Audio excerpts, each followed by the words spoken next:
Saludos amigos del curso Vivir la Sinodalidad, que es una iniciativa de la Comisión Episcopal para Jóvenes y Laicos.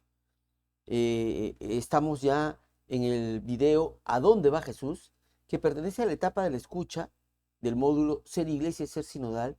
Este es el video 2, que es uno de los videos que todavía teníamos pendiente, donde seguimos reflexionando en torno a nuestra identidad, a la identidad de quienes hacemos este camino sinodal, ¿no? Y en qué consiste. Entonces, en esta sesión, las capacidades que queremos profundizar es cómo identificar la sinodalidad como elemento constitutivo de la vida eclesial y la forma en que se practica. Y también desarrollar las habilidades que permiten fortalecer la comunión eclesial y crear sinodalidad. En este camino de reflexión hemos venido preguntándonos con frecuencia quiénes somos nosotros. Como iglesia, quiénes somos. Y hemos reconocido y hemos afirmado que primero que todo es que somos discípulos.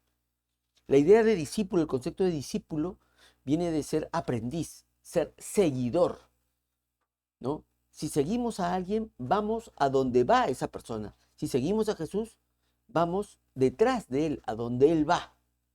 Por eso es importante comprender la naturaleza de su proyecto, en qué consiste, a dónde va, ¿no? Y a partir y para eso hay que comprender su experiencia.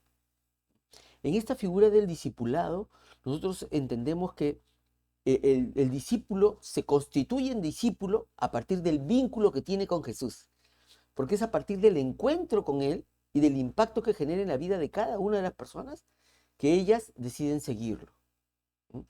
La relación de los discípulos con Jesús es de adhesión a su persona, ¿no? Y a su proyecto.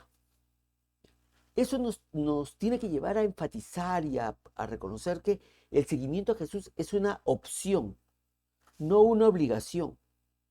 Aunque muchas veces hemos escuchado quizás a ciertos evangelistas, a ciertos evangelizadores, que en su discurso proselitista dicen que quien conoce a Jesús no puede renunciar a él, que quien conoce a Jesús lo sigue, que quien conoce a Jesús lo admira y continúa y lo ama y busca seguirlo. Bueno, eso es lo que ha ocurrido para nosotros, en nuestra vida, pero no siempre es así para todas las personas. En la misma experiencia bíblica, ¿no?, de los evangelios encontramos, por ejemplo, la situación de los 10 leprosos. Los 10 fueron curados, los 10 fueron enviados al templo a presentar su ofrenda de acción de gracias, pero solo uno regresó a seguir a Jesús. De la misma manera, el personaje conocido como el joven rico era un hombre bueno, un hombre que buscaba el reino de Dios, un hombre que cumplía los 10 mandamientos como le declara Jesús. Pero cuando Jesús le propone que debe dejarlo todo para seguir a Jesús, él se fue triste porque no era capaz, ¿no? Entonces, quizás quienes no siguieron a Jesús, ¿no?, habiéndose encontrado con él, no lo siguieron porque no comprendieron su proyecto, como le pasó a Judas. Por eso es que nosotros, por eso es que es clave la pregunta que Jesús plantea a sus discípulos. ¿Quién dicen ustedes que soy yo? Porque es a partir de reconocer a Jesús como Señor mío y Dios mío que se establece este vínculo de adhesión a Él. ¿Quién dicen ustedes que soy yo? Cada uno de nosotros que somos parte de este curso. ¿Quién es Jesús para nosotros? Y eso nos debe plantear la reflexión, la exigencia de la reflexión sobre si nosotros seguimos a Jesús por adhesión o por tradición. Muchas veces escuchamos de personas que dicen, no, yo nací católico y moriré católico, como si fuera una cuestión de estatus, de tradición, de costumbre, o muchos lo dicen porque sienten una superioridad moral en su seguimiento a Jesús. Pero conocen su proyecto, conocen a la persona, son conscientes de la experiencia que han tenido con la persona de Jesús. Ahí es donde nosotros debemos discernir y plantearnos nuestra condición de discípulos. Pero para comprender el proyecto de Jesús también hay que seguir el camino que Él siguió. ¿Cómo es que Él inicia su proyecto? ¿Cómo toma conciencia de Él? Y allí es importante distinguir los distintos modelos teológicos que existen en los mismos evangelios, ¿no? Porque quizás nos puede parecer raro hablar de la conciencia de Jesús sobre su propio proyecto, ¿no? Porque eso tiene que ver con una visión teológica. Entre los 4 evangelios que tenemos en la Biblia hay diferentes enfoques, mientras que el enfoque de Juan es el de una teología descendente, ¿no? Porque parte de la idea de que es Dios hecho Dios que se hace hombre, o sea, desciende, baja, ¿no? Por eso es que Juan empieza su relato evangélico diciéndonos que el verbo se hizo carne y habitó entre nosotros. El verbo, Dios, se hace carne y habita entre nosotros, desciende, ¿ya? Mientras que el relato de Lucas más bien se propone como una teología ascendente, porque Lucas empieza hablándonos que en la Olimpiada tal, bajo el reinado del rey tal, ¿no? En Belén nace un niño, y que este niño iba creciendo en edad, sabiduría y gracia. O sea, iba creciendo en edad, en el cuerpo, en sabiduría, su comprensión del mundo, en gracia, en su relación con Dios. Y que en este crecimiento nos muestra que este hombre, Jesús de Nazaret, es Dios hecho hombre. Entonces, es desde el caminar de este hombre que descubrimos a Dios. Por eso es que en el caso de Lucas se habla de una teología ascendente. Eh, Además, para poder comprender este enfoque, nosotros estamos señalando que, según la tradición de la iglesia, hablamos de que Jesús inicia su vida pública con su bautismo. De hecho, Marcos y Juan, que no hablan de la infancia de Jesús, inician su relato evangélico con el bautismo de Jesús, ¿no? Porque ahí inicia su predicación, su camino, ¿ya?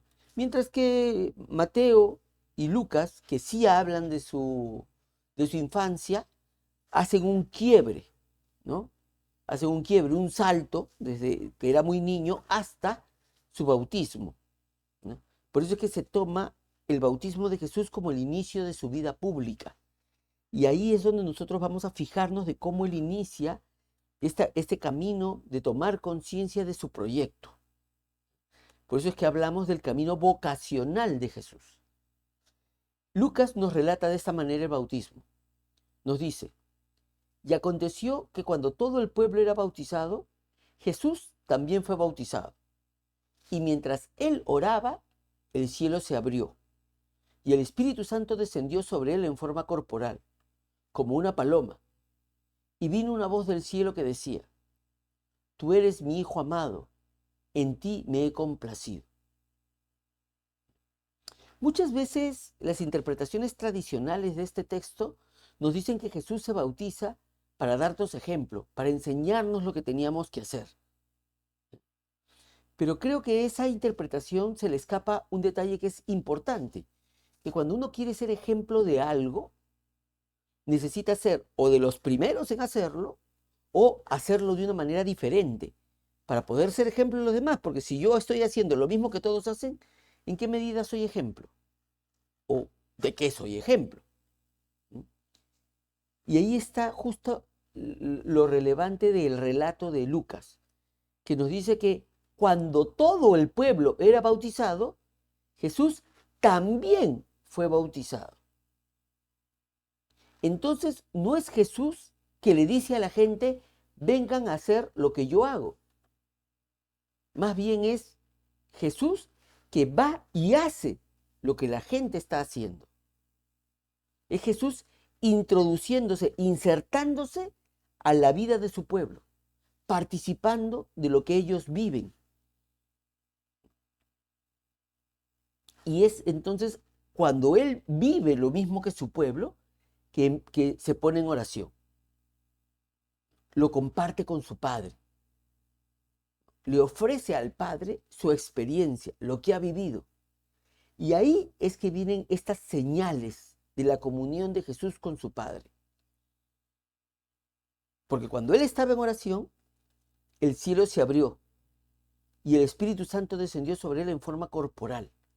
Estas imágenes son relevantes para mostrarnos el sentido y significado que tuvieron para los que vivieron esta experiencia, ¿no? Porque en ese contexto judío, vean cómo describía el Génesis el cielo. En el Génesis nos dice que Dios separó las aguas de arriba de las aguas de abajo, y a las aguas de arriba las puso en una bóveda celeste, a la cual llamó cielo o firmamento. O sea, este cielo era una bóveda, un lugar cerrado, bajo llave, donde estaba Dios. Dios estaba encerrado en esa bóveda. Pero cuando Jesús se bautiza, cuando Jesús participa de la vida de su pueblo, esta bóveda se abre. Y viene la comunión de Dios con los hombres, que es el sentido de la palabra religión, religare, volver a ligar, volver a unir lo que estaba separado, volver a unir a Dios y a los hombres. Por eso es que también esto es sintomático o es consistente con el hecho de que cuando Jesús muere, la cortina del templo que servía para separar al tabernáculo donde vivía Dios del patio de los gentiles, donde vivían los hombres, donde podían estar los hombres, ¿no? Las personas, ¿no? Cuando Jesús muere, esa cortina se rompe. O sea, todo aquello que separaba a Dios de los hombres se rompe. Porque la experiencia de Jesús es una experiencia de comunión entre Dios y los hombres. Y por eso es que hay estos frutos, donde el Espíritu desciende en forma de paloma, ¿no? Y se oye una voz que le dice a Jesús: tú eres mi Hijo amado, en ti me he complacido. Cuando le decimos a alguien tú eres, le estamos dando su identidad, le estamos dando su dignidad, le estamos dando su vocación. Entonces, Jesús es consciente de su vocación a partir de este primer paso de unirse a la vida de su pueblo. Y desde ahí reconoce los frutos de la comunión con su Padre y continúa haciendo su camino.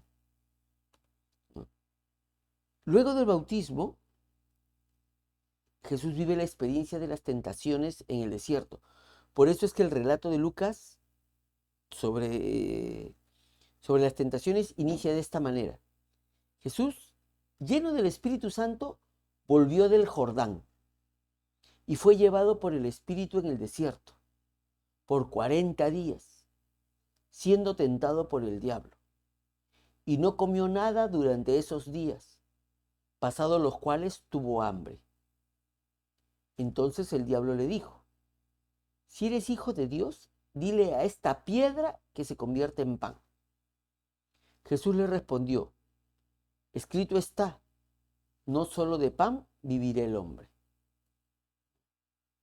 Entonces, nosotros reconocemos cómo en este camino de Jesús, luego de su bautismo, por eso dice, volvió del Jordán, va al desierto, y en el desierto, en esta experiencia que nos es relatada de manera simbólica, por eso dice 40 días, que saben que el número 40, múltiplo de 4, representa tiempo de preparación, ¿no? Como los 40 años en el desierto, y que nosotros vivimos en la cuaresma, los 40 días eh, previo a la Pascua, ¿no? Y el Adviento, que son las 4 semanas antes de la Navidad. O sea, Jesús se preparó yendo al desierto. Y en este tiempo de preparación, ¿no? Al final tiene hambre, ¿no? Y cuando tiene hambre, ahí es que le aparece la tentación. ¿En qué manifestación tiene esta tentación? ¿En qué ámbito de la vida se encuentra esta tentación? La tentación consiste en, ¿tienes hambre? Convierte esta piedra en pan. Convertir un recurso de la naturaleza, la piedra, en pan, un producto, un bien para satisfacer una necesidad. Nosotros transformamos los recursos de la naturaleza en bienes para satisfacer nuestra necesidad con el trabajo. Con el trabajo convertimos los frutos en alimento. Con el trabajo convertimos la lana de los animales en tejido. Con el trabajo convertimos los espacios naturales en refugio, en vivienda. Por eso es que esta tentación está en ese mundo, en ese ámbito, en el ámbito del trabajo, de la transformación de los recursos en bienes, en su distribución para el consumo. Y estamos hablando del ámbito de la economía. Pero ¿qué tipo de economía es esta que te dice, ¿tienes hambre? Agarra y come. Agarra, haz lo tuyo. Es una economía consumista, una economía que no respeta los procesos naturales, porque una piedra no es la que se convierte en pan. Entonces, cuando no respetamos estos procesos naturales, cuando no trabajamos de acuerdo a la naturaleza de las cosas, aparece este tipo de economía que es una tentación. Una economía de acumulación, de tener para satisfacer mi necesidad, del tener para glorificarme. ¿Mm? Por eso es que Jesús responde a esta tentación, no solo de pan vivirá el hombre, porque no se trata solo de consumir, no se trata solo del tener, no se trata solo de comer para satisfacer mi necesidad, sino que hay que hacerlo de acuerdo al trabajo, a los recursos, a los procesos naturales, a los principios ecológicos. Entonces, esta tentación está en el ámbito de la economía y la tentación está en una economía de acumulación, una economía consumista. Veamos la segunda tentación. El relato dice, el diablo lo llevó a una altura y le mostró en un instante todos los reinos del mundo. Todo este dominio y su gloria te daré, le dijo el diablo, pues a mí me ha sido entregado y a quien quiero se lo doy. Por tanto, si te postras delante de mí, todo será tuyo. Jesús le respondió, escrito está, al Señor tu Dios adorarás y a Él solo servirás. Veamos el contexto de esta tentación, porque el demonio lleva a Jesús a una altura y en un instante le muestra los reinos del mundo. Y todo este dominio y su gloria te daré. Porque a mí me han sido entregado y yo se la doy a quien quiero. Miren que está hablando de reinos, naciones, de dominio, de gloria. Está hablando del ejercicio del poder. Y el ejercicio del poder tiene que ver con la política. Pero ¿qué tipo de política es esta? ¿Por qué la política, por qué esta forma de política se convierte en una tentación? Porque es una política que le dice, si te postras delante de mí, todo será tuyo. Es decir, si renuncias a tu dignidad, si renuncias a tu don, a tu responsabilidad, yo te doy el poder. O sea, es una política que corrompe a la persona para darle el poder, que corrompe a la persona para darle sus privilegios. Por eso, si te arrodillas, si renuncias a tu dignidad, todo será tuyo. Y ahí es donde Jesús responde. Solo al Señor tu Dios adorarás y solo a Él servirás. O sea, yo tengo una identidad, yo tengo una responsabilidad, yo tengo una misión y eso es lo que voy a conservar y cuidar. Entonces, vemos que esta segunda tentación está en el ámbito de la política y la tentación consiste en una política de corrupción. La tercera tentación tiene su propio contexto. El relato dice: después el diablo lo llevó a la ciudad de Jerusalén y lo subió a la parte más alta del templo y le dijo: si de veras eres hijo de Dios, tírate abajo desde aquí, porque la Escritura dice: Dios mandará que sus ángeles te cuiden y te protejan. Te levantarán con sus manos para que no tropieces con piedra alguna. Jesús le contestó: también dice la Escritura: no pongas a prueba al Señor tu Dios. Cuando ya el diablo no encontró otra forma de poner a prueba a Jesús, se alejó de él por algún tiempo. Veamos el escenario, veamos ese contexto, porque el demonio ha llevado a Jesús a la ciudad de Jerusalén, ciudad sagrada, y lo subió a la parte más alta del templo, lugar sagrado. Y le dijo: si de veras eres hijo de Dios, personaje sagrado, tírate abajo desde aquí, porque la Escritura dice, Escritura, palabra sagrada, ¿no? Y la frase, la cita que el diablo presenta es: Dios mandará que sus ángeles, personajes sagrados, te cuiden y te protejan. Te levantarán con sus manos para que no tropieces con piedra alguna. Es decir, ¿en qué ámbito se encuentra esta tentación?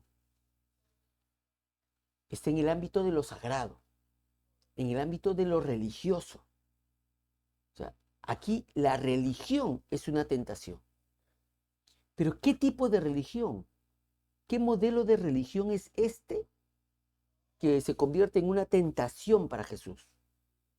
Porque la exigencia del demonio está en, ¿no? Tírate, que no te va a pasar nada. ¿Qué es lo que tendría que pasarme? ¿Qué es lo lógico que tendría que pasar si yo me tiro de lo alto de un edificio? Lo lógico es que yo me muera. ¿Mm? Entonces, si yo me tiro de lo alto de un edificio y muero, fue mi decisión, fue mi responsabilidad, porque yo sabía lo que iba a pasar. Pero si en cambio yo me tiro de lo alto de un edificio y no muero, lo cual sería ilógico, ¿Mm? ¿De quién depende esa decisión? La decisión fue de Dios. ¿Quién es responsable entonces de lo que ocurre? Dios. Y si Dios es responsable de todo lo que nos pasa, ¿yo de qué soy responsable? ¿De qué seríamos responsables? De nada. ¿Y cómo se le llama a alguien que no tiene responsabilidad? Irresponsable. Entonces, ¿cómo nos está pidiendo el demonio que actuemos? Nos está pidiendo que actuemos de una manera irresponsable, en contra de la lógica, en contra de la naturaleza, en contra de la razón, ¿no? Entonces, ¿qué tipo de religión sería esa que nos pide actuar de una manera ilógica, de una manera irresponsable?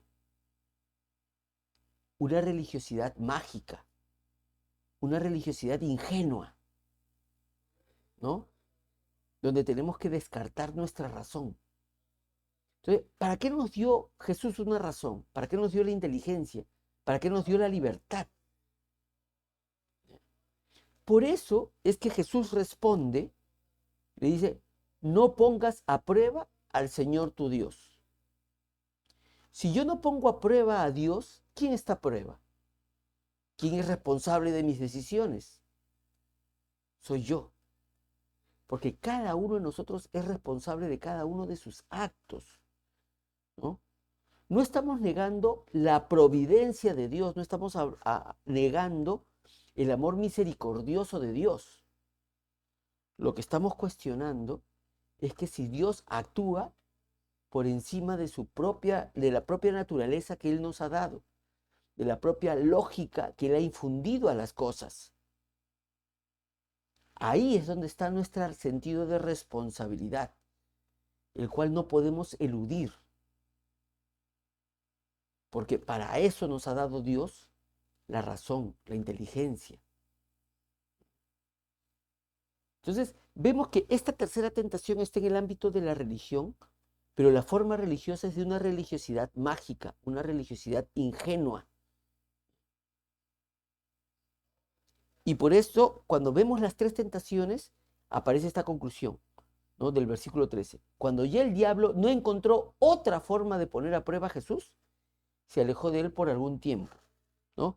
Esto entra en consonancia, o esta es la razón por la cual el compendio de la doctrina social de la Iglesia señala que en este texto vemos cómo el poder del mal actúa en todas las esferas de la vida, en las diversas dimensiones de la estructura social.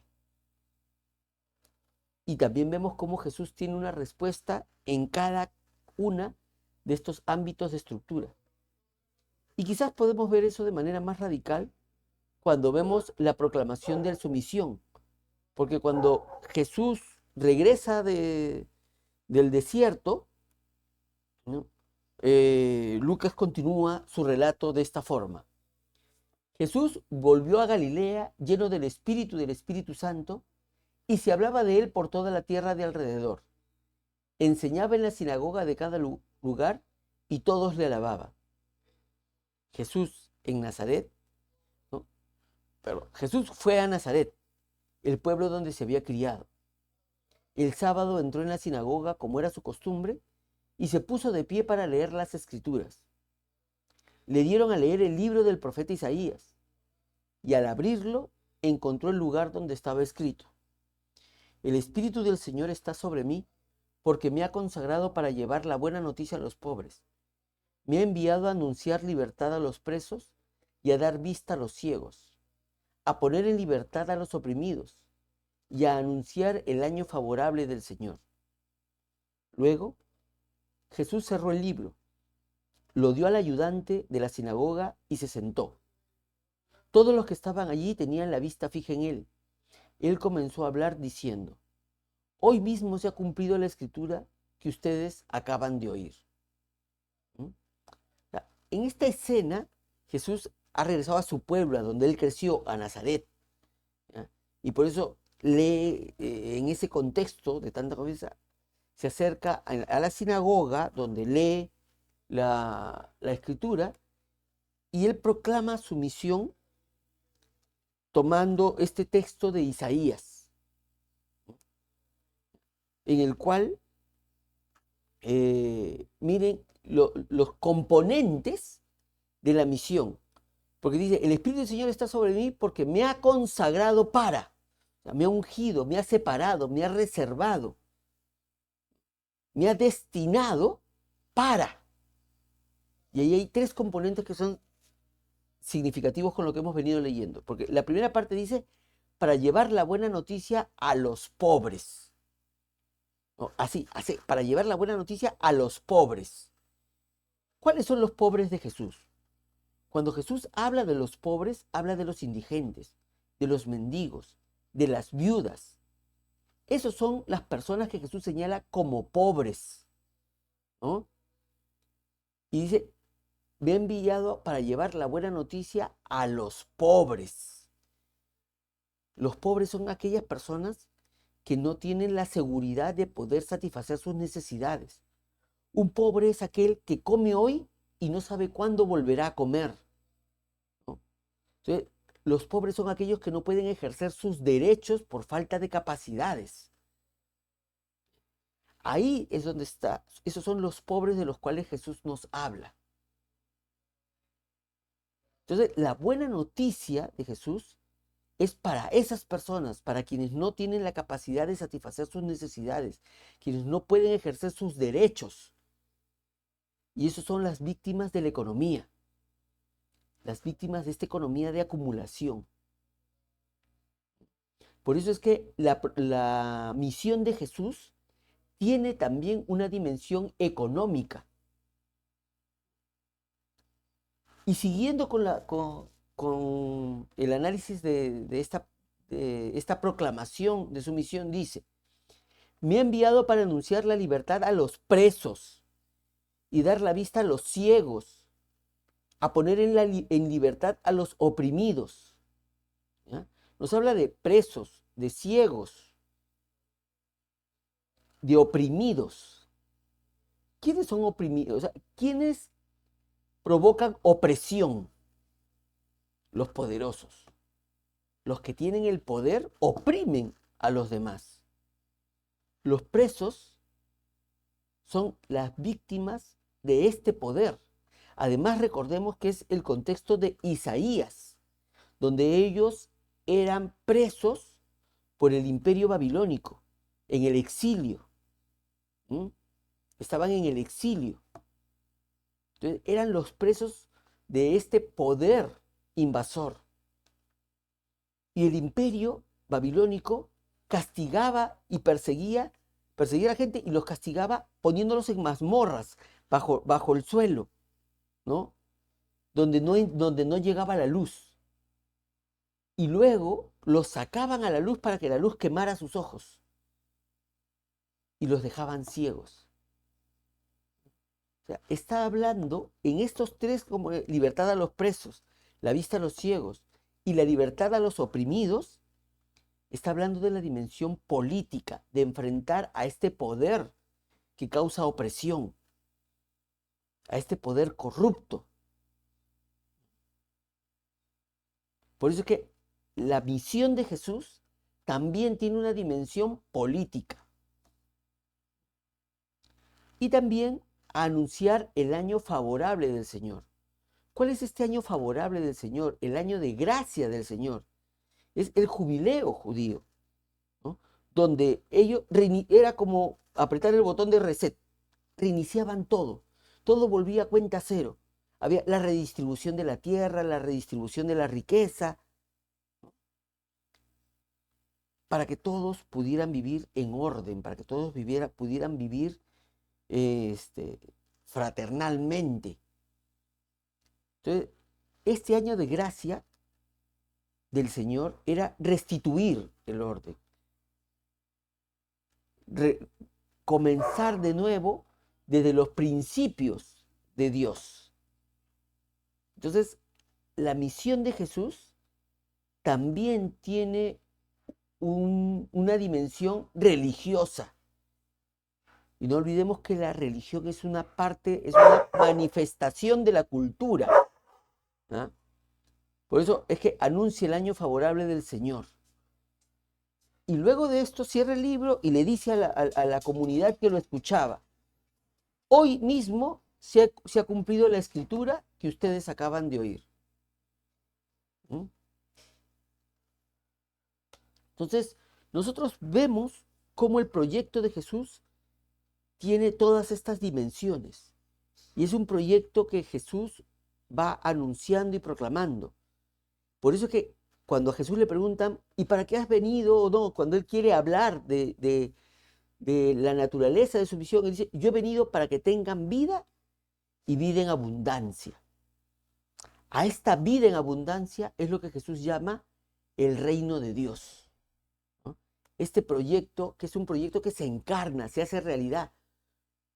Por eso es que nos enseña a decir en el Padre Nuestro: venga a nosotros tu reino. Porque este reino tiene que venir, tiene que hacerse concreto aquí. ¿Ya? Entonces, sintetizando esta lectura que hemos hecho, vemos cómo Jesús inicia su vida pública insertándose en la vida de su pueblo. Y que Jesús se une a sus luchas, a los anhelos de su pueblo, participando de lo mismo que ellos participan. Y frente a la necesidad es tentado en todas las formas de la dimensión de la vida humana, en las distintas dimensiones de la estructura social, económica, política y cultural. Y así como la tentación llega en todas las formas, Su misión también se manifiesta en todas esas formas, en una dimensión económica, en una dimensión política y en una dimensión cultural. Por eso es que vemos que en la predicación de Jesús, el tema constante, el tema del cual más habla Jesús, es del reino de Dios. En los 4 evangelios aparecen referencias al reino más de 60 veces. Entonces, Mateo usa una expresión distinta. Mateo habla del reino de los cielos.